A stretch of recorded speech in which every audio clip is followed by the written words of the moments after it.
Hey guys, welcome back to my channel. I'm so excited about today's video because I'm going to be sharing with you guys my review and also kind of a demonstration on the Anastasia Beverly Hills Sultry palette. I know this palette is not new, it has been around for a while, but I did get this over the holidays and I wanted to do a 7 looks, 7 days type of video with this palette, which I've done before. If you haven't seen my Urban Decay Born to Run video that I did this on, I will link it right here. But basically this is just where I use this palette for 7 days in a row. I come up with 7 completely different looks using every shade inside this palette. Now, unlike the Urban Decay palette, which if you guys know anything about that palette has a lot of variety in it. It was very easy to come up with 7 looks using that palette. This palette was a little bit different though, because if you look at this palette at first glance, you will see that this is mostly a neutral palette. So I really had to push myself to come up with 7 unique but still mostly wearable looks with this thing. We will get into those 7 looks in just a second, but I do want to share with you guys just kind of my thoughts and kind of my review on this palette because I have been using this quite a bit over the last month and a half. So here is the palette right here. I'm sure that you guys have seen this floating all over the internet. I mean, the packaging, I think alone of this palette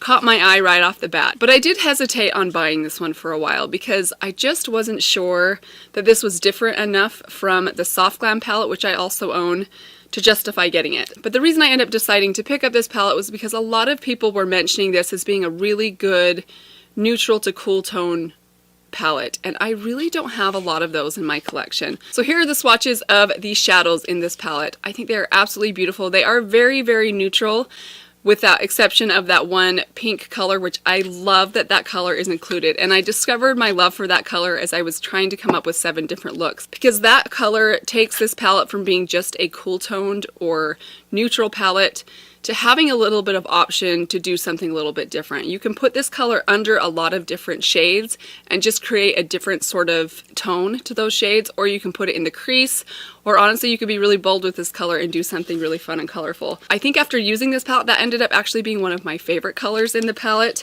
But a couple other standouts in here that I have really enjoyed using. This Cyborg shade right here, I'm going to show you guys, is so beautiful.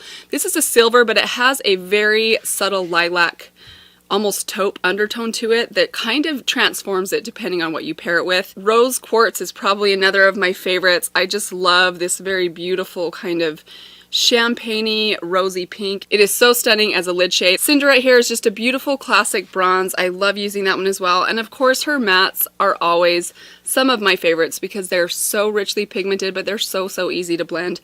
And one more standout for me was this color Slate. This is a very unique color. I do not have any colors like this in my collection. It seems very standard, but you don't often see such a perfectly done cool tone matte gray. It was just such an interesting color to work with. I really enjoyed the looks that I created using that shade. So let's go ahead and jump into the 7 looks. Again, I want to emphasize that I wanted these looks to be somewhat wearable for the everyday woman.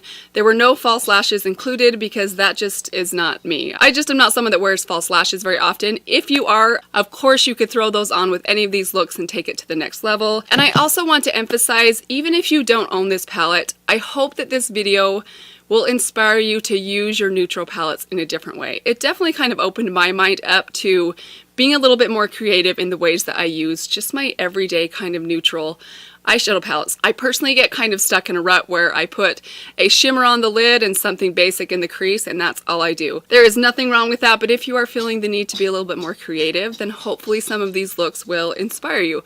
So let's go ahead and jump right into the first look.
Alright guys, and that is it. I hope you enjoyed today's video. I hope you enjoyed my 7 looks. Hopefully it will give you guys some inspiration, whether you're using the Sultry palette or maybe just one of your own neutral palettes. Quick little side note, I'm also doing an 8th look today using this palette. I went in with Birch in the transition, popped Ember all over the lid, Steampunk on the inner half of the lid, kind of blended those two together. Then I took Pearl as my inner corner highlight, and on my lower lash line I took Twig, and I also put a little bit of Twig just in this outer corner right here.